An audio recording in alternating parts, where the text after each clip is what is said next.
Hello and welcome to Car Confections. We're out here in beautiful Montana with a very important vehicle. This is the all-new 2025 Subaru Forester, and in this part of the video, we will be driving this all-new Forester. There's a lot to talk about here when it comes to the overall drive experience, so we can't wait to show you what Subaru has improved for 2025. So let's go ahead and dive into that.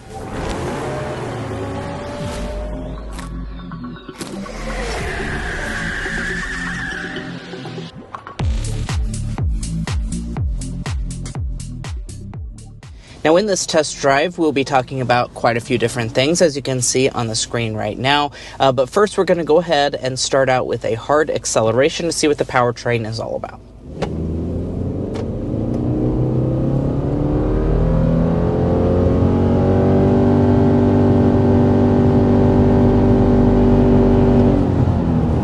All right, so there is our acceleration up to 60 miles per hour with the 2025 Subaru Forester. Now, we talked about, some powertrain specs and things like that in part one of this Forester review, but we do want to just remind you guys what we have on board. So this is going to continue on with a 2.5 liter boxer 4-cylinder engine. This is, the same engine, but that doesn't mean that they didn't do any updates versus the previous generation. One of the things that I think is important that Subaru was talking about was just improving the torque curve, so you can have your peak torque available at lower RPMs in the range. I think you can certainly feel that. But of course, the overall acceleration is going to be pretty similar because our power figures are also pretty similar. So 180 horsepower and 178 pound-feet of torque. That's just a discrepancy of 2 horsepower and 2 pound-feet of torque versus the previous generation. Down 2 horsepower, up 2 pound-feet of torque. I don't think that really equates to anything in the real world. It's just, the different all-new body, different tuning and stuff like that gives you the different figures. However, I will say it's a very class competitive powertrain. Really, pretty much everything in the segment has a very similar powertrain to this as their standard setup. And the really big news about this Subaru Forester, which I'm just going to go ahead and give you a spoiler, is that there is an available hybrid model coming.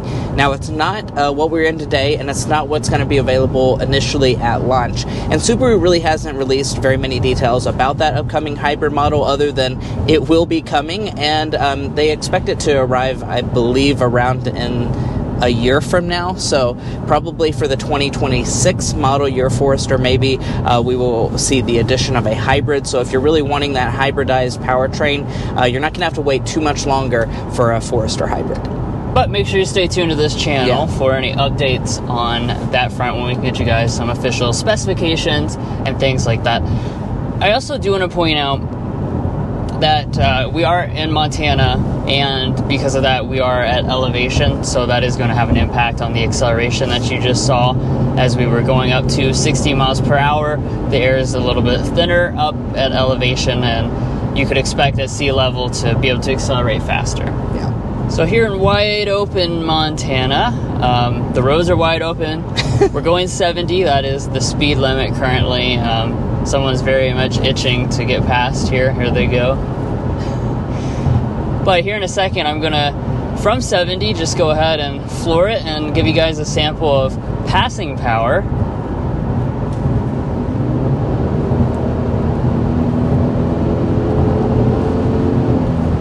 Not bad at all. I was taking this up to 80 miles per hour.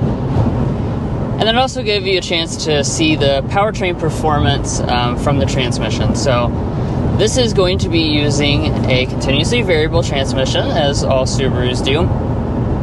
This also has received updates versus the previous generation. You're going to be looking at 8 simulated gear changes versus 7 simulated gear changes.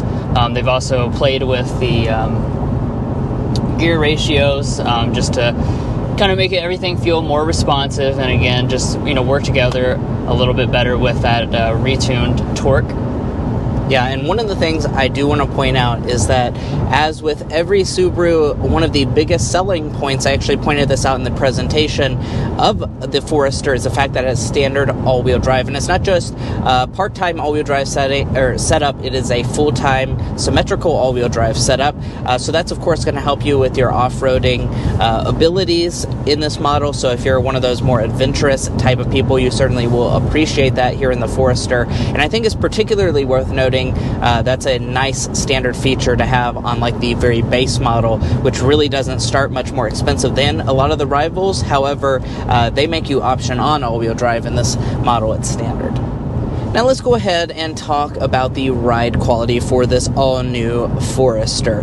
Now in this department, I have been nothing but impressed for this all-new model. The Forester always rode really nicely, and this all-new one very much feels like a Forester in that respect. However, there have been even some improvements on top of that. One of the things that they said they changed is the seat to make it a little bit more comfortable, a little bit more supportive based on customer feedback. So far, I'm very impressed with the way the seat is performing, and when you hit a bump in the road, the suspension will soak it up really nicely. It's a very comfort-focused product, more so than the sports side of things, although we will have a little bit of a discussion about that here in a second. So this road we're on is mostly long sweeping corners versus sharp corners. That being said, I do want to point out, as Mason was kind of alluding to, this chassis is going to be 10% stiffened versus the previous generation. That's going to give you a little bit more of a responsive feel.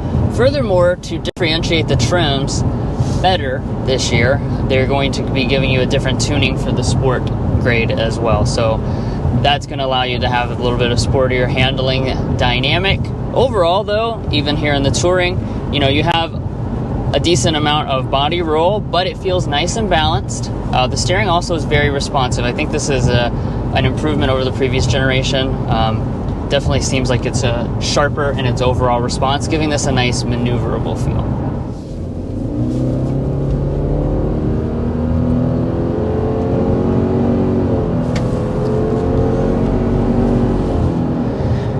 We're speeding up a little past 55 miles per hour, which is when we're going to do our Car Confections sound level reading.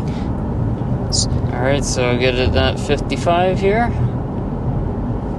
This is important.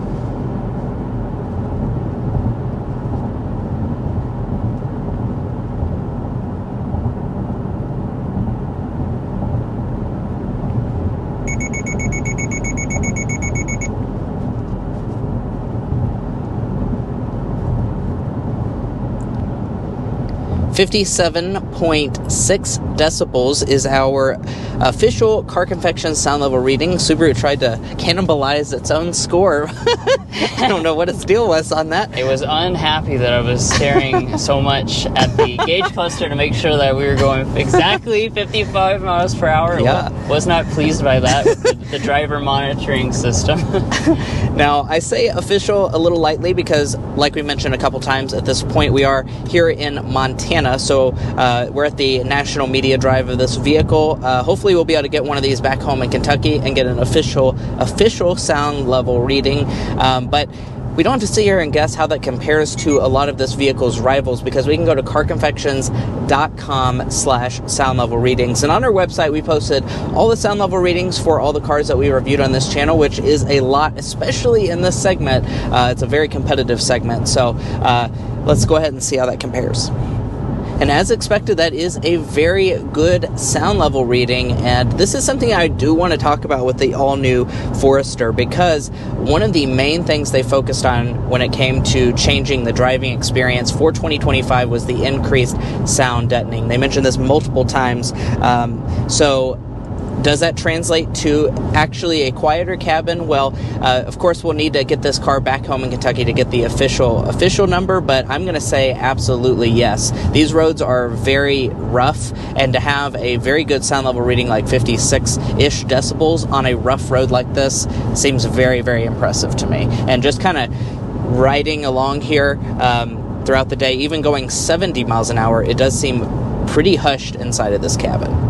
Yeah, and it's definitely remarkable to bring that decibel level down, because we still have pretty much the same level of glass obviously the glass is kind of the hardest thing to insulate and stuff, but they've taken this noise out of other places, and you can still keep all the awesome visibility. Like, this vehicle just has fantastic visibility compared to a lot of the competition, which kind of rake the front and rear windshields and narrow the glass for styling purposes. This one here gives you just amazing visibility from everywhere you look. All right, and let's go ahead and get into our Car Confections Slam Dunk and Airball, which is our favorite element, our least favorite element about the all-new Forester. Drew, do you want to kick us off with the Slam Dunk? Yeah, so the Slam Dunk today is just going to be the extra elements, the extra features, the things that they have added, particularly to the touring trim level, to really make it as competitive as possible at the top end. There was just certain features of the previous generation I think really needed. For example, the 360 camera, the ventilated seat options, stuff like that is really going to help elevate this Forester. Yeah.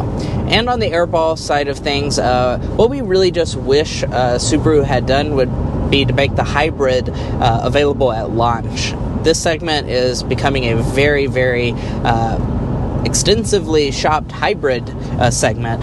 The RAV4 hybrid they sell, I believe it's over a quarter of all RAV4s in hybrid form, and the CRV, half the trim levels are in hybrid form.